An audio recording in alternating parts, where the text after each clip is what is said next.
Well, good morning. Good morning, 10:30 a.m. Eastern Standard Time. You are in the right place if you are looking for a fired up episode. We got the flames blazing in the back. We got a little something interesting, different here today. We'll get into that in a second. We'll give it a few for some people to filter in. Some of you on the West Coast are just waking up. If you're here, please say hello. Let me know you're here. And I think we could bring people on, right? We could bring someone on if they wanted to be on. If you want to jump on in the middle of this episode, let me know. We can get you on. You could be on a fired up episode and let us know what you're fired up about this morning on a Friday. So Taz is here. Val is here. Valerie, TGIF. So listen, another week in the books. You see scrolling across the bottom. If you're not in the Food Equipment group over on Facebook, please get there. We are getting ready to gear up for a monster Fed conference 2022. The planning board. I said the planning starts this week. It's been a long week. It's been a crazy week, but today the planning starts. So if you have any thoughts or ideas on who or what you want to see, I can throw it up on the board right now. So keep in mind, this is the only digital marketing conference for the food equipment industry at large. It's for reps, it's for dealers, it's for manufacturers, it's for service companies, it's for consultants. And it is really about getting you excited, understanding, and giving you tools to get active online and start building your digital platforms, digital brands, building your businesses. The future lies right here in what we're doing. If you're not already doing this and your competition is, that should tell you something right there. If you're in Jersey and I'm your competition and you're not doing this, we got to think about these things. So it's important. Val says fired up for a great sales day yesterday. I used H2H this week. Loved it. Yes. Human to human. So throughout this live, if you want to jump on, let me know, and let me know anything you want to see. I shared the link in the comments. We shared the link in the comments. If you want to copy and paste that, you can get on this live with me. Let's get fired up together. And so what are we going to be fired up about today? That's the question. I'm a little fired up about a few things. I want to talk about RIFMA. That's going to be coming up in June. I want to know who's going. Aside from that, we had a little impromptu call yesterday where we were able to jump out into a kitchen, commercial kitchen. And we had a technician on site. So we had a little vlog that we put together, maybe a little two minute vlog kind of thing. And we jumped in the OEM parts mobile here. Me and Lisa, we drove over because it wasn't far. Thankfully, we had a gas valve that we needed for a Pitco fryer under warranty. And my senior tech was there and we knocked it out of the park and got them back online before dinner. So you'll see that vlog if you want to go over to youtube.com/MalachiTV. So all you got to do is go to YouTube and type in Malachi TV. It'll come up. Click on it, hit subscribe, hit the bell so you get notified and see the new vlog that'll be up later today. What I'm fired up about is talking about service calls, talking about what the technicians are doing in the field. You know, there's always this constant misperception, I think, and that's why we keep talking about it here, right? That's why we keep getting fired up about it, because we have to keep driving the message out to the world, for the end users to see, for the manufacturer, for the whole industry to see. It's important. It's important that we all understand. You know, talking with Dan Deibler, you know, we were talking in the Leaders Mastermind. We need to start speaking the same language. We've been talking about it. We can't talk about it no more. It's time to start getting on the same page. That's what this is about. We're here to get everyone on the same page. So talking about these service calls, talking about these technicians rolling on these warranty calls. Okay. Number one, there's this first visit fix chatter. Okay. It's first visit. You got to get it done the first try. I think that's on everybody's mind about getting things done the first time. There's no question that that's best for all parties. But taking that out of the equation, let's take that out of the equation. Let's just talk about getting the customer up and running. Okay. Yesterday, Dave had a situation where we had a bank of Pitco fryers under warranty in a small kitchen. I mean, I've seen smaller kitchens. It's not super small, but small enough.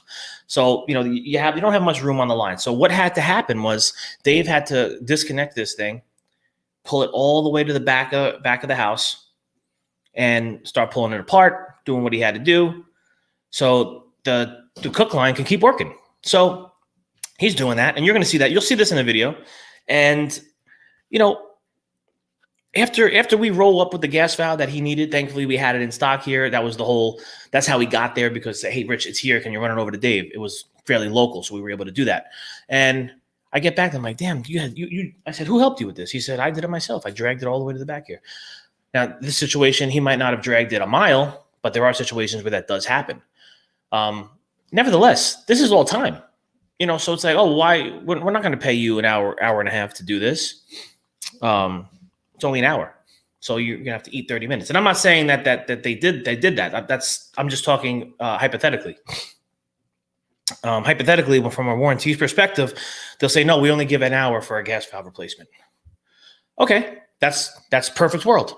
That's me walking in, opening the door, changing the gas valve, leaving. I don't have to greet a customer. I don't have to talk to a manager. I don't have to find out where the fryer is. I don't have to disconnect it, uninstall it. I don't have to pull it to the back. I don't have to do the job back there. I don't have to stop, button it all back up, drag it all the way back to the line, reinstall it, reconnect it, then test. All this stuff takes time, right? That's where we're getting to. So we look at these guidelines on a piece of paper that somebody made up in an office in middle America and said, this is what it is. And there might be some value in putting these times on a sheet. I get it, but we talked about this at the Service Leader Summit. Dan said our technicians are not arriving on site and going, oh, I have 45 minutes to do this. Let me start the clock. Doop, doop, doop, doop. Once that thing goes off, okay, I didn't finish, but that's all they're paying for. So let me pack up my tools and leave. We're not doing that. We're not leaving customers down. And guys, technicians are not working on a stop clock. That's just not how they work. And I'm hoping that I'm going to be able to get one of our technicians on here. I'd love to have Dave on here, but Dave doesn't like to be on camera. So, although yesterday, shout out to Dave, because he did great, and he didn't even complain once. So I would love to get more technicians on so we could explain the inner workings of their minds, on how they getting jobs done throughout the day, because it takes a special person to be a technician. Not everybody could do it. This is not for everybody.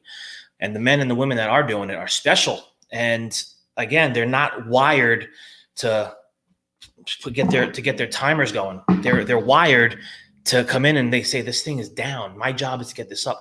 And the instant Dave said there's instant gratification once that thing starts. I talked to him the other day. We were putting some stuff together here. That was one of the things that he loves about his job, the gratification he gets when that fryer or combi oven or whatever he's working on, whether it's 45 minutes later or 2 hours later, whatever it is, he leaves, that thing's working. And the customer's like, oh my God, thank God we can, that there's no price tag for that. And he said that flat out, there's no money for that. That's his gratification. So when you look at that, I mean, we don't want to get to the point where it's like, okay, Dave, guess what? We have 45 minutes to change this probe. I don't care what the situation is. I know it might take you 30 minutes just to get your tools in and to pull the unit out and to do these different things. You got 15 minutes to do it. After that 45 minutes, pack up your tools, leave the unit exactly how it is, because we're not getting paid $1 more. Leave. Imagine that was the case across the country. It won't be the case, because we care about people. I mean, we're in the people business before anything else. We're not going to leave customers down. We're going to do what we got to do, and then we're going to come on the back end and have to explain ourselves thoroughly. And that's where my next point that I'm getting to. When you're doing these warranty calls and these warranty jobs, ladies and gentlemen, I talk to my techs year in and year out. Talk to my service team year in and year out. We have to tell the story of the job, and it has to be lengthy sometimes. We have to get into it. So I do see some guys, right? And some guys jokingly, one of the tickets I just read was, it was a 2-man job. So my guy, Dan, arrives. He goes, I arrived on site. I saw our technician, Dave. I said, hello, Dave. And I greeted Dave. I shook Dave's hand. Then Dave and I walked into the building together. So, So, you know, these are things that are funny to me because he's trying to, you know, I know he's being a funny guy. You really did that? Yeah. And then he said, upon leaving site, I shook Dave's hand, I wished him well, and we both left. And yeah, I mean, listen, and you know what? I'm not mad at that because guess what? That's all part of the day. But I'm not really looking for that. But I am looking for, you know, when we get to these sites, especially when you're working, warranty service calls versus standard regular service calls are two different animals. And it's not that we don't want to explain things to the customer, but it's just a little bit different. I'm going to get into that another day, but the warranty service calls need to be treated with white gloves. We need to make sure because someone else is the judge and the jury on the payment. And listen, you know, we have to talk about payment. We have to talk about money because that's how I'm standing here right now. That's how Lisa gets to sit in this room. That's how the service team gets to sit. We have to be paid for our time. If we get deducted day in and day out, hour after hour after hour after hour, thousands and thousands of dollars go out this door every year. And listen, it isn't right, okay? But this is the real world, okay? So we can't complain about it. Well, we can and we do, but no one's listening. So we have to come on here. We have to do stuff and talk with each other and talk it out. We have to put this stuff out into the atmosphere of the world and get people's minds thinking and learn from each other because we need to, again, back to the story of the job. We have to tell it. Arrived on site. Customer was not there. We called customer. Customer said, give me 15 minutes. I'm stuck in traffic. These are all things, Lisa. This is all real stuff that happens every day. Okay, we'll give you 15 minutes. No problem. Customer arrives. We get in. Whatever, unit had to be pulled away from the wall. This had to be shut off. So by the time we're getting going, we're 40 minutes in now. You know, the manufacturer might say, not my problem, but it's all of our problems. You got to pay for this. You have to pay. Someone's got to pay for that time. Why should I have to eat it? I'm there on a warranty service call at a discounted rate, making $0 on a part that I'm probably installing. I got to be paid for the little bit of time and discounted rate that I'm there. It's just that's what's fair. And then so we go into the job. Okay, we had to take this. We did this. Everything. Boom, boom, boom. Lock, loaded. Boom. So I don't care if it's a full page, 2 pages. Get it down. And then the backup now that we have with XOI technology is we have a hyperlink because I have guys taking a picture of a data tag that they can't go to the next step until that data tag is taken. Then they got to do the video before and the video after. Then they could close it out. So we have video backup, we have picture backup, we have data tag backup for when the manufacturer says, this is not the right serial number. Well, click, boom, we got it. I took the picture of it. So we have to do a lot of stuff. There's a lot of backup stuff that we have to do. And that's where technology comes in and plays a big role. It just helped us with a call just now. We just sent something over and the video saved us. So and it's a hyperlink. So it's not one of those things where it's all grainy. And I mean, you get a link and it's HD video and it's clear and it's concise and it really does help. So XOI Technologies and the team over there, JP, Aaron, doing a wonderful job. I'm excited for the future with those guys in our partnership. But we'll definitely talk more with them at a later date. So warranty service, what do we got? We got a Facebook user who didn't give his name. I will double check it, but I will put it up. What do we got? It is my problem. On the flip side, let me know exactly what happened. I have no issue paying the invoice. I just need the full story. Yes, we need exactly, and that's the full story. And that's a lot of times that's the case. I just don't know who that. I just don't know who I'm talking to. I'm checking. I don't know who I'm talking to, Lisa. I got it. It's Terry Kelly. Oh, Terry. Of course, it's Terry. Terry is, and by the way, to all the manufacturers watching, Terry Kelly is super active in the community. What does that do? Let's get fired up for Terry, because what does that do to his service partners across the country? They see him interactive. They see him acting. They see him getting involved in his service company's conversations. It puts him on a next level. We have a guy that we could talk to if we're working on Electrolux equipment in the field. We're working on Skyline combis, or we're out there with Cecilware Grindmaster stuff. I mean, whatever it is we're working on, These people are getting to know Terry. We're getting to know him. I didn't, before Fed Nation started, I didn't know Terry. And now we're here talking. Get to know your service companies on personal levels. Get to know the service guys. Get to know their manufacturers. If you're working with Terry and you haven't talked to him yet, go talk to him. He's here. He's here all day, every day. He's active. He's in the community. And he's doing big things, I think, for Electrolux to help them get to the forefront of where they want to be. The benchmark. He's a rep? He's a manufacturer. Yeah, but he's Professional. Electrolux professional. There you go. Professional. That is the benchmark right there. But yeah, I mean, and that's what it is. See, when you have these relationships and you have the story and you have the full breakdown, you know, you could pick up the phone and have a conversation, which I have just done. And I'm going to shout, I don't like to name names, but when it's good stuff, we should name names. And I'm going to shout out my team at Wellbuilt and Delfield, because when I had an issue, I picked up the phone and I said, listen, here's the full story. And you know what? They said, okay, we see what you're saying. I'm going to approve that hour. Boom. Thank you. Conversations, and it's putting the stories together, and it's having the technology and the transparency behind it. We could work through things. My issue is always with the just no conversation. This is what it is. Take it or leave it. See you later. That's a dictatorship. That's not a partnership. This is happening. Not everybody. Shout out to my people at Wellbuilt. Shout out to Electrolux. Greg Crumpton, what do we got? I find the key to doing factory service and warranty work is ensuring you nail it while you are there so that you are known as the expert on the equipment. If you represent well, then you should work to ensure that the client end user becomes a regular customer of yours if you so choose to serve them. Maintenance, repairs, replacement. Greg Crumpton, the OG.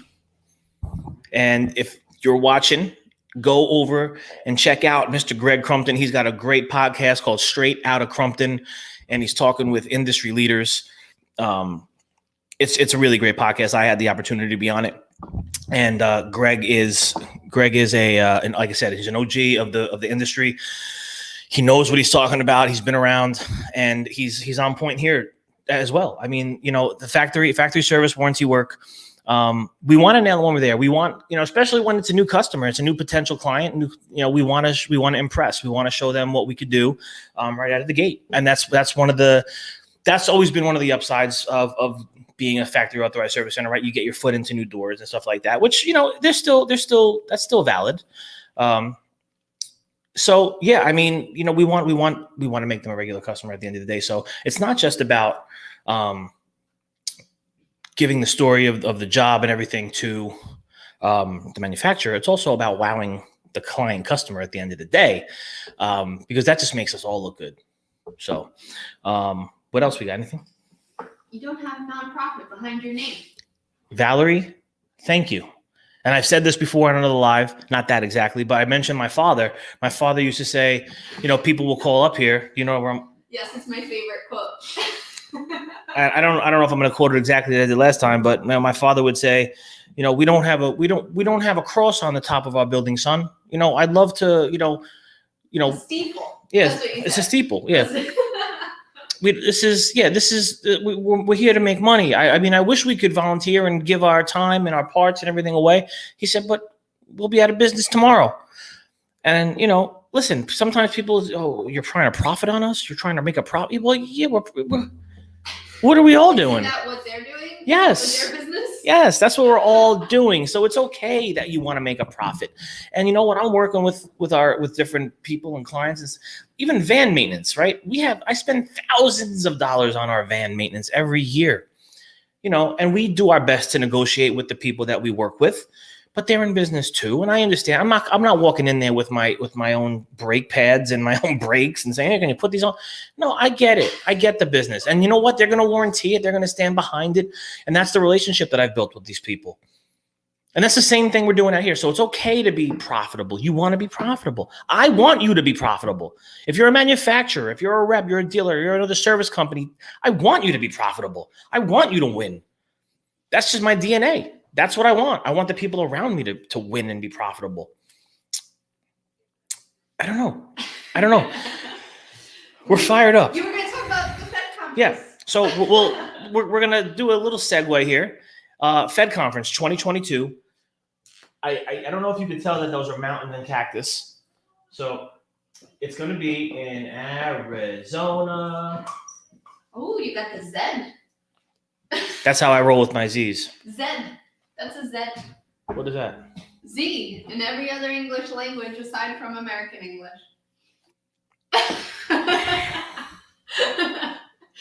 Come on, we're international. We are international. Fed Group International. So listen, Arizona, if you're here watching, it's Friday morning. Get fired up. Get excited. What do we want to see at this conference? What do we want to see? Okay, so for starters, you want to network, right? Well, let me tell you something. With networking, you're going to have manufacturers there. You're going to have manufacturer reps. You're going to have dealers. You're going to have service companies. You're going to have consultants. You're going to have facilities managers. My God, the list is going to go on. And then we're going to bring in keynote speakers from different industries to get you excited and get you motivated and get you understanding the importance of this. This is why we're going. Digital branding. Oh, yeah. Digital branding. Don't mind my writing. Digital branding. Well, Lisa's kicking the. Oh my. I'm kicking you. I had to reframe it. She reframed it with her left foot. So, Fed Conference 2022. This, okay, the only hyper-focused digital marketing conference in the food equipment industry. We already have so much buzz. Greg, you have a beautiful Easter weekend. I hope it's amazing and a beautiful weekend for you and your family. But this is why we're here. It's about digital branding. Are you in the food equipment industry? Are you on the manufacturing side? Are you wherever you lie? You have a brand. Bottom line, every day you're selling yourself. I mean, Lisa's here. I'm here. The team's here. We're all selling ourselves all day long, whether we know it or not. And when you put those thoughts and ideas out into the world, it changes things. It brings new opportunity. Okay. And I was talking about RIFMA. I want to know who's going to RIFMA. That was an opportunity that I had last year, and I was with my buddy Josh Zolan out there, and we had a great time, and we got to jump on the Riff Talk stage, and Josh really calmed me down to get out there and do it. And where does that opportunity come if I don't start doing my digital brand, putting forth my digital branding efforts over the last 4 or 5 years? This is 4 years in the making to get here. 4 years in the making to get to this point where we have eyes on us. We have, almost 9,000 on LinkedIn. We have the Fed Group pushing 1,000. We have our Get Out Go Eat over 2,000. We have Instagrams and Facebooks collectively thousands, over 7. We're pushing 18,000 collectively on the channels. Lisa loves that. And this, we're building in an industry that's kind of slow rolling to the digital branding place. And this is what we're talking about. So we're gonna get some keynote speakers. We're gonna do all that, and we're gonna get you guys set up. We're gonna get you guys getting active. Professor Rich, this is a topic that I would essentially want to talk about. One topic at our conference. So a topic would be how to connect with your audience. Okay, class? It's something that people ask us all the time. It's the truth. How to connect with your audience, right? So we are going to definitely put together some workshops. It's not just going to be sit and listen. We're going to get this thing interactive. Okay. I'm going to listen, I can't talk too much because we didn't plan everything out yet. And I don't want to say anything that is not going to happen, but definitely workshops, definitely some keynotes, and definitely a lot of networking opportunities. I'm looking out the window. I see Dave Eckert walking into the building right now. Oh, I wish that he could come. He's never going to want to come on this. What if I asked him nicely? You could try. Yes, so, guess who just joined us? Who's here? Can I add him in? Who is this? Can I surprise you? Okay, listen, ladies and gentlemen, you're in for a treat. You're in for a treat. Ready? 1, 2, 3. Let him in. Hey. Look at this guy. Look at him. Look at this beautiful man. Look at him. What is up? Can you hear What's me? up, Taz? How's my audio? Perfect. Good. All right. I You're got good to go. I got my new fancy mic here. I like that. I like it. I gotta get the background better, but You're I good. can't use I got to figure out the fancy Zoom backgrounds for StreamYard, I think. So what's going on Friday? Listen, we're I don't know how much you've seen, but we were talking a lot about warranty service calls, but right now we're kind of going into what the Fed Conference 2022 is going to somewhat look like, and we're talking about how networking. Lisa said one of the big topics is going to be how to connect with your audience, because that's one of the biggest questions we get sent to us. Listen, I'll tell you what, you might be a perfect person to even talk a little bit how to connect with your audience, just because look what you're doing right now with your lives in the Fed group. Those things are getting a lot of comments and a lot of eyes. Yep. Talk about that. So first off, the big thing is getting out there. I mean, it's just, and you've said it, right? So I'm just going to echo that because it's true, right? And it's scary, but I've seen a couple of people already starting to do it as well. Like, and they're, and they'll hit me up on Messenger after it, and they're like, "Was that okay?" And I'm like, "It's perfect. Like, it was perfect. Like, you were out there." Like, they're like, "Oh, I was nervous. I felt like I stumbled," and I'm like, "That's fine. Like." Mm-hmm. Like, you're not Brad Pitt. You're not being paid $12 million to be perfect, right? Like, put it out there. And so that's if this bearded hillbilly can pull it off, like, anybody can, right? So, yeah. But I wanted to touch on something. You're talking about digital branding, and I would have jumped in earlier, but we had a team meeting that went over a little bit longer, and so I do have to stay in the meetings that are currently paying me, right? So, that's a good idea. It's a good idea, right? But you're talking about digital branding. I heard somebody use a term this last week called data branding, and I hadn't heard it before, and it's kind of a weird concept. Data branding. Okay. Yeah, so it kind of goes in with like that data science and that data analytics, but it's using it so that the customer kind of gets sort of a feeling of like the warm fuzzies from the data. Yeah. And so, your company, for example, knows how many service calls you ran yesterday and last week. How many Pitco fryers you ran. How many Rationale combis you ran. All of these things, right? Yep. And when we start to build these networks, right, then you can bounce that. You can ask Josh out in Arizona, what does that look like for you in Arizona? Right. And then you can ask, ASI, what does that look like in Ohio? Right. And talk to, we got all these, Chris down in Florida, and then you start to see these patterns, and then you can talk to customers, and you can start to, and I was talking about that on my live the other day about that sort of benchmarking.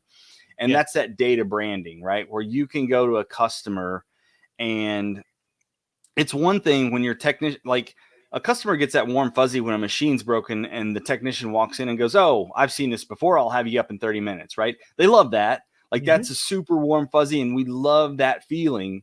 But the other feeling that a customer likes is when, a service company can come in and go, "Hey, can I show you some statistics on how to keep this from happening again? I mean, I love you guys, and I want you to call me when you need me, but wouldn't you love to not have to pay me?" And then you've doubled down on that warm fuzzy for them. Yes. And so then you can ease into that preventative maintenance call, right? And then your technicians aren't getting burned by the fryer grease, right? Because you set up that PM call, and you're in there at 8:00 in the morning, and you're walking them through stuff. And so the data is out there, and we have newer and faster ways to collect it.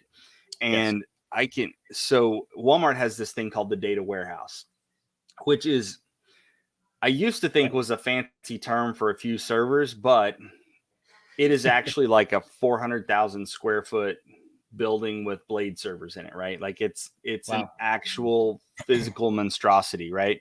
And it has, I couldn't even, I don't know that I could wrap my head around the amount of terabits of data that come through that per second.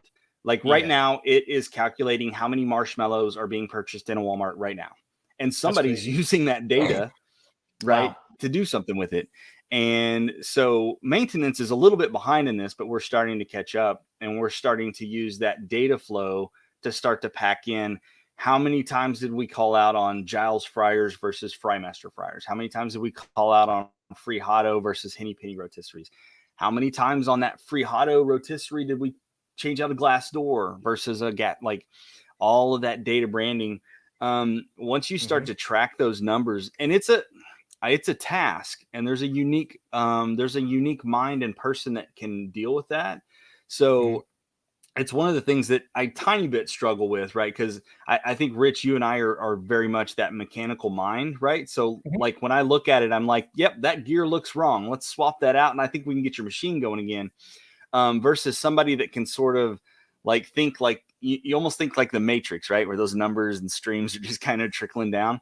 But we've got this lady on our team, Tejas, and she can just do that. Like she was on our team for 2 weeks, and she had dashboards that I hadn't even dreamed up from data. And she had no idea about maintenance. She came in cold to the maintenance world and was already building. So she just understands that data stream and how to, pack it in and dashboard it out. So I think if we can, I think we start to continue to use this technology and the social platforms and this data branding. And I think we can use that to get this customer message out there where these customers are educated. Because I think this is going to be the hill that I end up dying on is the customer education piece. Yes. Because I mean, the techs are like, oh God, I'm heading to this store again for this fryer again. And it's all education, right? Like, Dan talked about it, right? We want to keep crying about it, but are we doing anything about it? Right. And I'm not, I wasn't, I am now. I think we all are. I think we were extremely motivated with the whole conference, right? Like everybody had some great stuff to say about that. So yes, that's where I'm at. That's what I'm fired up on a Freak Out Friday about. So, and I've got, I think everybody saw my post. We got a former Walmart employee that was doing donuts in a Walmart in North Carolina. So that's fun today. So, you can't make this stuff up. Yeah, you can't. No, it's yeah. Well, sorry, good. No. I got stories for days. 20 years of maintenance, right? I know. Yeah, it's fun. But I know you mentioned RIFMA too. You're heading down to RIFMA. So I want to start conversations around RIFMA. For those of you watching who don't know, that's the Restaurant Facility Maintenance Association. It's directed for facilities and restaurants, and you have a lot of the biggest brands there. Walmart, right? Walmart's there. You have Chipotle and Qdoba and White Castle, and then the list goes on and on for the big brands. Olive Garden. We could talk about them all. You're going. Yep. I'm going. Yep. What are you speaking down there? So as far as I know, I am. Right now, I'm supposed to be doing a Riff Talk. Baby. Yeah, Debbie reached out to. Actually, it's funny. This is how you made it when one of your friends is reached out to reach out to you to reach. So Josh, our buddy, Mr. Zolan calls me up one afternoon and he goes, "Hey, have you ever done any public speaking?" And I'm like, "Yeah, I'm usually, have I? Yeah, I'm usually the guy that they tell to shut up. I'm the guy in the room, right? Sit down and shut up, Taz. Somebody else wants to say something." But I was like, "Yeah, I've done some public speaking." And so he goes, "Well, RIFMA called me and he goes, they're interested in you speaking at RIFMA for a Riff Talk." And I'm like, okay. I mean, they could have called me direct, but either way. And so this Debbie lady made a 2-for-1 deal, right? So she agreed to let Josh talk about his, blue is the new white if he got Sutherland to speak at RIFMA, right? So it was kind of this funny, like, you've made it when somebody else is, zoning for you through your friends. Yeah. So I'm like, somebody called my people. Like, that's like, I'm big time now. This hillbilly's made it, right? I'm gonna have to get a second banjo now. So that's awesome, man. What do you know what your topic is? Yeah, so she said she wanted me speaking about restaurant trends of 2021. Okay. So I'm going to talk about that a little bit, and I think I'm going to use the first 4 minutes to talk about what we're seeing restaurants kind of pivoting to coming out of the pandemic, and kind of what they had to pivot to. And I think I want to use the other 4 minutes of that 8 minutes to talk about how our organization, right? Because I'm going to be talking to FMs just like myself and service agents just like you guys. that's a headwind, right? That's something that we need to be aware of. That's coming. These restaurants have all pivoted to this new pick up and go, drive through and delivery model to be super. Oh, yeah. Used to it was they had the restaurant and it was 90% of the business, and some of them delivered. Some of them had pickup. Right. And now it's, I mean, it got any restaurant that still opened the doors got through because they had pickup and delivery, right? 100%. And so now that they're open back up to seating, they're like, well, that was good revenue. I'm not getting rid of that. So now they have this almost 50-50 split where they've got in-house stuff, and then they're still running tacos out the back door like mad. Oh yeah. So our headwinds, right, is the heavier use on the equipment. We got to have smarter back of house systems, right? Those point of sale systems got to be smarter, quicker.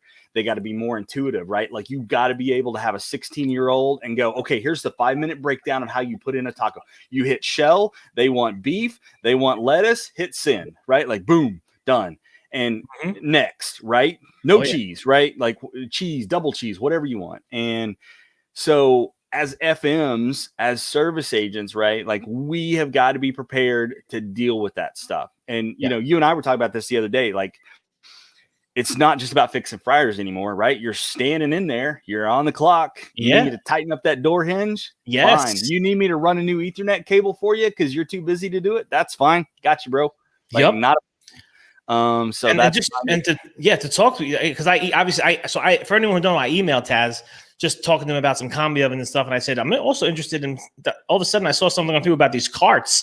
I'm like, my mind is spinning about add-ons now. We had one of our big chains say to, hey Rich, can you fix the doors for us now? I mean, we're trying to look for, you know, to reduce our call load here. We just give it to as many one vendor as possible. I'm like, if we could fix these combi ovens that look like spaceships, we could probably fix a door. So now we have now we're fixing doors. We're ordering door parts. So yeah, I mean that's exactly it. Yep. Yeah, and that's and so that's the headwind for our industry, right? That is the restaurant. The restaurants are pivoting to deal with this new tighter ship and this delivery, you know, and even the ghost kitchens, right? Those took off, right? So you know, you've got people that were using an oven for 100 covers a day, 7 days a week, and now they're using it for 400 covers, right? Because 100 are in-house and 300 are going to somebody's house out the back. So guess what? Like the customer needs to be aware that you just quadrupled your usage, right? So guess what? Guess what you're doing? You're breaking parts faster, right? You know what I mean? Yeah. That's you know, I use the old you were using the car analogy earlier, right? So I'm working from home this year, right? So I'm saving on gas, and for the first time in my existence that I ever remember, I'm changing oil on the 3-month cycle, not the 3,000-mile cycle, right? Every year of my life prior to this, I would change oil 5 or 6 times a year because I would put that many miles on a car. This year, nah. Every 3 months, it's like, oh, it's already April. I guess I need to head down to Steve's pit stop, right? Once a quarter now. That's it. Yeah. And but with these ovens, right? Like now all of a sudden, you know, people are like, how come this motor seems to be breaking more often? Okay. I know you want to be upset at me because I was just in here 3 months ago, but can I remind you that you're now doing 400 more covers a day than you were 12 months ago? There you go. That makes sense. So I can keep doing this, but here's the deal. You had this oven because it was perfect for 100 covers a day. You should maybe talk to Terry Kelly over at Electrolux or such and such, right? You should talk to them about this oven that is actually designed to do 800 covers a day. And then you don't have to see my face every 3 months. Right. It's up to you. Right. Like, either way, I can keep selling you motors, or maybe you talk about a bigger machine, right? And so these production loads, the production loads are changing, right? Yep. And that's the big thing, you know. And people have been running fine with one vat fryer. They got one bank and they're doing fine. Yep. I mean, maybe you grab a second vat. You know what I mean? There's a cost savings in talking to Henny Penny about doing one of their paired systems, right? With the internal pump systems. Giles has a great one with a landing cable system. Yep. You know, and I'm throwing random brands out there, right? Like you pick your favorite brand. Absolutely. Ford, Chevy, Dodge, Toyota guy, doesn't matter, right? Like pick your favorite brand. They've all got equipment out there. But 100%. if you want to use that car analogy, I've got a half-ton truck out here in my front yard. It does me fine. But if I started pulling trailers and, hauling, construction equipment around, for example, I give it 2 months before I'm trading the transmission out. So I would have to buy a bigger truck. Yeah. And so that's kind of the conversation, right? Yeah, it is. And I think people are going to really benefit from hearing a guy. Was that a sneeze? Sorry. Yeah. God bless you. So, yeah, I mean, the people are going to benefit, I think, on the Riff Talk stage from hearing someone like you that's in facilities. You've seen it from all angles. You have to understand the nature of the service side of what we're doing, and driving home a lot of these factors, talking about the data branding. I mean, there is so much value that the end user can get. And, for the people working in these Walmart kitchens and understanding, like, we do the joke, you do the joke like, hey, my oven's broke, come fix it. Okay, well, what's wrong with it? I just told you it don't work. It's broke. It's broke. Yeah. So, getting data, we need data too, so we can do our job. And then we can provide you with amazing data on the back end to start making these proper decisions. And you're talking about Goat's Kitchens. I think I just read, I didn't read the whole thing, but I think Brinker with it's Chili's doing some rollout with like just wings or something, like Wing It, yep. I think. Mm-hmm. They're focused on these ghost kitchens to just for delivery. So I think, we're going to see, I don't think there's going to be no decline after the pandemic completely dies. I think there's going to be a big uptick on all this to-go stuff. So there's going to be more equipment. There's going to be more ghost kitchens. There's going to be more opportunity out there for all of us. It's just about getting on the same page and understanding that we're all here for the same reason, to make money, to be profitable, to support each other. If we're all winning, we're all winning. Yep. That's the bottom line. Yep. Yeah. Yeah, that's the key, and that's the thing that I continue to talk about, and you're very much in tune with this, and that's the cool thing about RIFMA, right? Like if if you can't make it to RIFMA, if you're unfamiliar with RIFMA, at least look it up, right? Because one of the cool things is RIFMA broke off from, it used to be Prism, right? It's Connex now. Connex is a big facilities management group. I'm a member of them as well. But RIFMA broke off to kind of focus on the restaurant facilities management industry. Yep. Because even though, when you're talking roofs and parking lots, that's the same for anybody, right? AutoZone has the same parking lot problems that Qdoba does, right? Mm-hmm. But when you get into that food equipment, then you specialize, right? And now you can say the same for Pep Boys, right? Tire balancers and tire changers. That's a whole nother ball game over there to that side, right? And there's a whole group. Trust me, there's a whole group that deals with that. But if you ever get a chance to deal with RIFMA or see a show, or just a lot of the stuff's on YouTube. It's a great show. And one of the cool things about going to RIFMA, and this is when I was hooked, my first show was in Nashville. And I was suddenly in the middle of several thousand people that thought exactly like me. And I don't mean exactly like me, like we all like the exact same thing, but they had the same customer passion mentality and on sort of like, the problem's out there and it has a solution, and we can sit around and cry about it, or we can find the solution.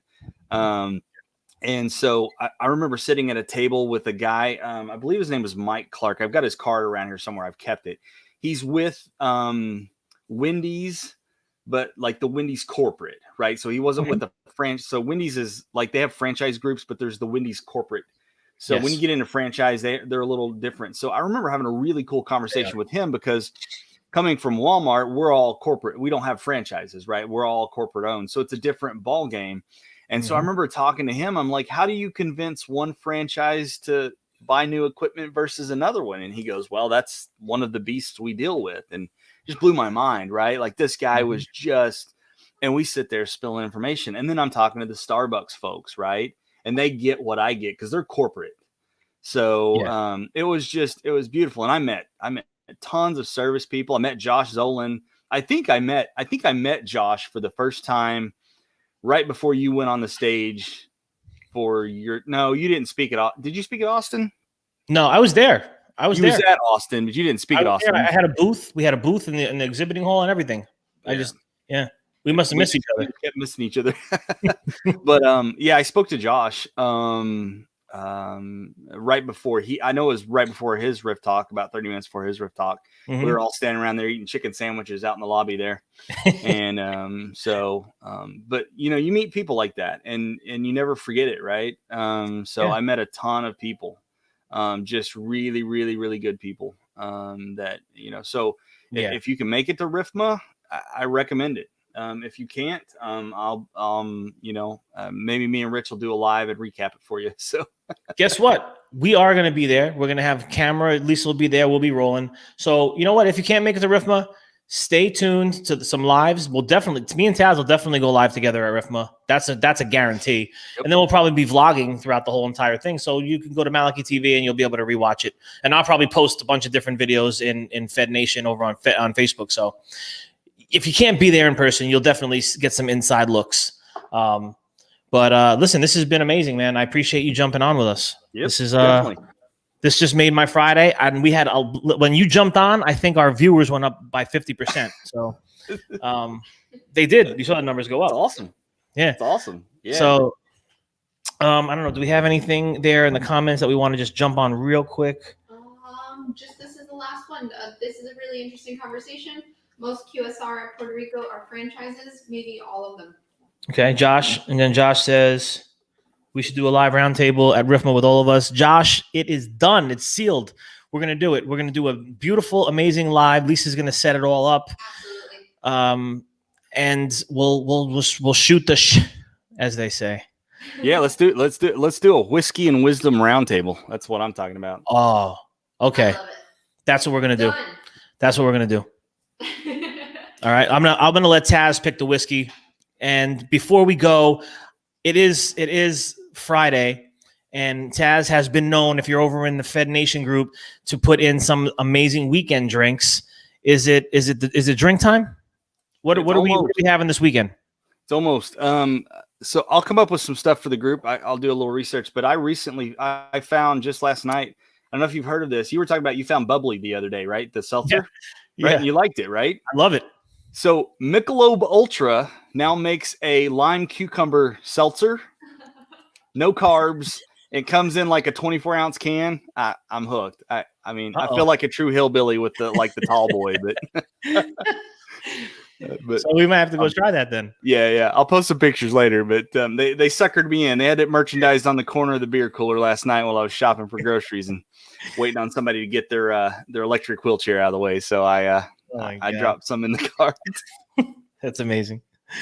Oh my God. All right, guys. So listen, if you're in the Fed group, stay tuned. Taz is going to get you started off into the weekend proper with some drinks, and RIFMA's coming. We're going merch in bio. Yeah. And merch in bio. Look at this guy. He's the OG. He's got the Fed. He's got Fed Nation. He's out in Arkansas. He's got the license plate. This guy is fired up, and a massive supporter. Always appreciative. Thank you for that. We're going to take this one down on a Friday, and stay tuned. I think we're probably going to, Taz, if you're around next week, we'll probably bring you in. We got to bring you in more of these. Yep. So I should be. God willing, and the sun don't. Yes, sir. Yes, sir. All right. And we'll go off into the weekend. Ladies and gentlemen, stay fired up. And listen, happy Easter. We'll see you on Monday.